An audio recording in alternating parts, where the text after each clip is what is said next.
भगवान चौथे अध्याय के 32वें श्लोक में कहते हैं, एवं बहुविधा यजा वित्ता ब्रह्मणो मुखे कर्मजन विदितान सर्वम नेवम ज्ञात्वा विमोक्ष्यसे। इस प्रकार और भी बहुत तरह के यज वेद की वाणी में विस्तार से कहे गए हैं। उन सब यजों को तू कर्मजन्य जान। इस प्रकार जानकर तू यज करने से तू कर्म बंधन से मुक्त हो जाएगा। 24वें से 30वें श्लोक तक जिन 12 यज्ञों का वर्णन किया है, उसके सिवाय भी और भी अनेक प्रकार के यजों का वेद की वाणी में विस्तार किया गया है।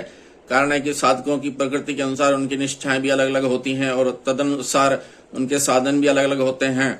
वेदों में सकाम अनुष्ठानों का भी विस्तार से वर्णन किया गया है, परंतु उन सबसे नाशवान फल की प्राप्ति होती है, अविनाशी की नहीं। इसलिए वेदों में वर्णित सकाम अनुष्ठान करने वाले मनुष्य स्वर्गलोक में जाते हैं और पुण्य क्षीण होने पर पुनः मृत्युलोक में आ जाते हैं। इस प्रकार वे जन्म मरण के बंधन में पड़े रहते हैं।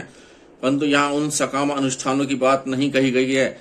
यहाँ निष्काम कर्म रूप उन यजों की बात कही गई है जिनके अनुष्ठान से परमात्मा की प्राप्ति होती है। वेदों में केवल स्वर्ग प्राप्ति के साधन रूप सकाम अनुष्ठानों का ही वर्णन हो ऐसी बात नहीं है। उनमें परमात्मा प्राप्ति के साधन रूप श्रवण मनन निध्यासन प्राणायाम समाधि आदि अनुष्ठानों का भी वर्णन हुआ है।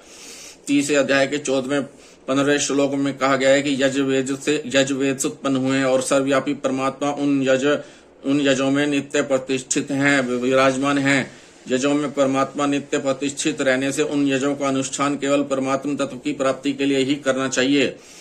कर्मज्ञान विद्धि तान सर्वम 24वें से 30वें श्लोक तक 24 से 30वें श्लोक तक जिन 12 यज्ञों का वर्णन हुआ है तथा उसी प्रकार वेदों में जिन यजों का वर्णन हुआ है, उन सब यजों के लिए यहाँ तान सर्वान पद आए हैं। कर्मज्ञान विद्धि कहने का तात्पर्य यह है कि वे सब के सब यज कर्मजन्य हैं तथा कर्मों से होने वाले हैं। शरीर से जो क्रियाएं होती हैं, वाणी से जो कथन होता है और मन से जो संकल्प होते हैं, वे सभी कर्म कहलाते हैं। अर्जुन अपना कल्याण तो चाहते हैं पर युद्ध रूप कर्तव्य कर्म को पाप मानकर उसका त्याग करना चाहते हैं। इसलिए कर्मज्ञान विधि पदों से भगवान अर्जुन के प्रति ऐसा भाव प्रकट कर रहे हैं कि युद्ध रूप कर्तव्य कर्म का त्याग करके अपने कल्याण के लिए जो तू साधन करेगा वो भी तो कर्म ही होगा। वास्तव में कल्याण कर्म से नहीं होता, परंतु कर्मों से सर्वथा संबंध विच्छेद होने से होता है। इसलिए यदि तू युद्ध रूप कर्तव्य कर्म को भी निर्लिप्त रहकर करेगा तो उसमें तेरा कल्याण हो जाएगा। क्योंकि मनुष्य को कर्म नहीं बांधते, परंतु कर्म की और उसके फल की आसक्ति ही बांधती है। भगवान कहते हैं, हे अर्जुन, युद्ध तो तेरा सहज कर्म है, सब धर्म है, इसलिए उसे करना तेरे लिए सुलभ भी है। एवं ज्ञात्वा विमोक्ष से भगवान ने इसी अध्याय के 14वें श्लोक में बताया कि कर्म फल में मेरी इच्छा नहीं है, इसलिए वे मुझे कर्म नहीं बांधते। इस प्रकार जो मुझे जान लेता है वह कर्मों से नहीं बंधता। तात्पर्य यह है कि जिसने कर्म करते हुए उनसे निर्लिप्त रहने की विद्या को सीखकर उसका अनुभव कर लिया, वह कर्म बंधन से मुक्त हो जाता है। फिर 15वें श्लोक में भगवान ने इसी बात को एवं ज्ञात्वा पदों से कहा है। वहां भी यही भाव है कि मुमुक्षु पुरुष इसी प्रकार जानकर कर्म करते आए हैं।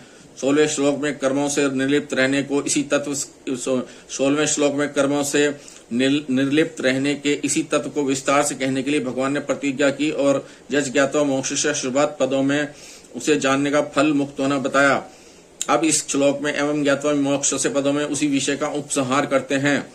तात्पर्य यह है कि फल की इच्छा का त्याग करके केवल लोक हितार्थ कर्म करने से मनुष्य कर्म बंधन से मुक्त हो जाता है।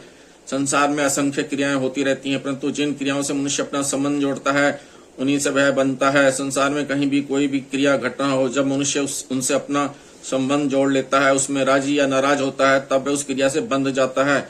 जब शरीर या संसार में होने वाली किसी भी क्रिया से मनुष्य का संबंध नहीं रहता, तब वह कर्म बंधन से मुक्त हो जाता है।